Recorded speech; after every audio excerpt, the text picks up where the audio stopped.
Hey guys, this is your 11-2, day 2, talking about independence. So real quick from your reading, the difference for independence and homogeneity is if it's in that top portion of your reading, is that your null hypothesis is now that there's just no association between two categorical variables. In your population of interest, whereas homogeneity was looking at no difference. Okay, so that's really the only thing that's going to change. You're still going to check your conditions. You're still going to run um, the chi-squared test, and you're still going to use a matrice, and you're still going to use the p-value. So it's really your null hypothesis, and then it's going to be based on the question that you're asked. So let's jump to the examples. So the first one, we're talking about pizza and males and females preference. It says the appropriate null hypothesis for the question in the problem is, the answer is E, because remember, we're looking for no association. So if the null hypothesis claims that the males and females in the experiment have the same distribution of pizza brand preference, then they're saying there's no association there. You'll also notice that we are in an experiment here, so that is another difference. For example, 2, jumping straight to the question, are the conditions for a chi-square test of association independence met? So again, based on what is stated, it tells you that she selects the random sample. So automatically you can jump to B because it says a simple random sample was selected. So that is the condition that must be satisfied to start this process.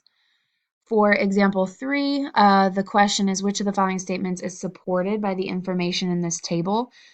So if you notice here, they give us the amount of computer screen time and wearing glasses, and looking above where it says it's the chi-square test statistic of association and independence for a study done on the amount of time spent on a computer and if the person wears glasses. Well, a statement can't be supported unless you have the original observed counts, because you have to know that data to be able to um, to determine if this is helpful or not. Number 4, it says, is there evidence of a relationship between the taste preference and the marker presence? And we're talking about the food biologist looking at an ice cream parlor. Um, So what we do first is we are going to total all of these categories. So we're looking at vanilla, chocolate, strawberry, and the presence or the absence of a particular marker. So these are our expected counts here. And sorry, I couldn't find my mouse. These are the expected counts. And then what I did was run a chi-squared test, which means I had to plug into matrice. I just don't have all that clipped here. And then I would find that my p-value is 0.24. You'll notice in the problem it doesn't give us a significance level, which means the multiple choice answers could give you a significance level, and then you just have to use the p-value and the significance level and compare it to the reason that they're telling you in each option, A through E here.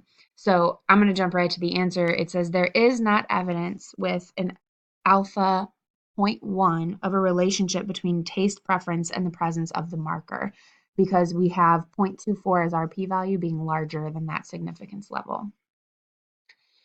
Going to our notes, if you look at the first one, again, it's exactly the same as the first video with the difference of the hypothesis and how you set them up. So I'll let you guys read through that, pause this if you need to. And then the question is, do the data provide convincing evidence of an association? There's the difference. That's what tells us that this is going to be independence between anger level and heart disease. So you'll notice we're looking at heart disease versus anger level, and we have a 2 by 3 as far as comparison of our categorical variables.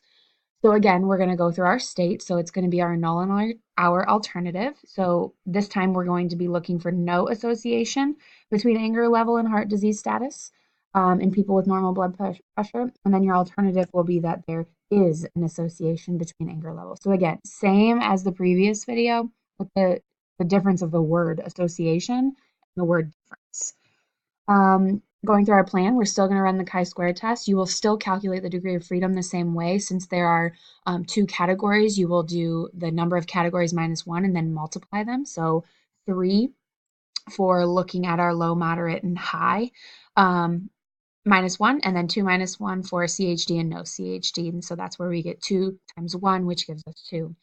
Since the alpha level is not given, we will choose 0.05 and then go through our conditions. They told us it was the random sample of 8,474 people. check the 10% rule, which is satisfied, and then all of our expected values are greater than 5. If you have a table, you don't have to relist all of the expected values. It's if you don't have this table here that you would have to show that these are all greater than 5. Now, when we go through the do part, like I said, it's exactly the same calculations. You're going to create a matrice for your observed, and you're going to create a matrice for your expected values. Once you plug those in, then you're going to go in and you're going to run a chi-squared test since we are in independence.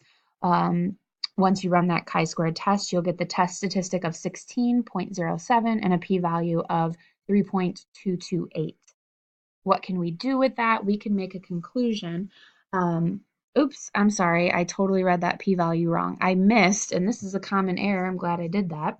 E to the negative 4. Don't forget to look at the end because that actually means move the decimal place back 4 places. So really, my p-value is 0.00032. Since that's less than our alpha, we will reject our null. So therefore, we do have convincing evidence of an association between anger and heart disease status in people with normal blood pressure.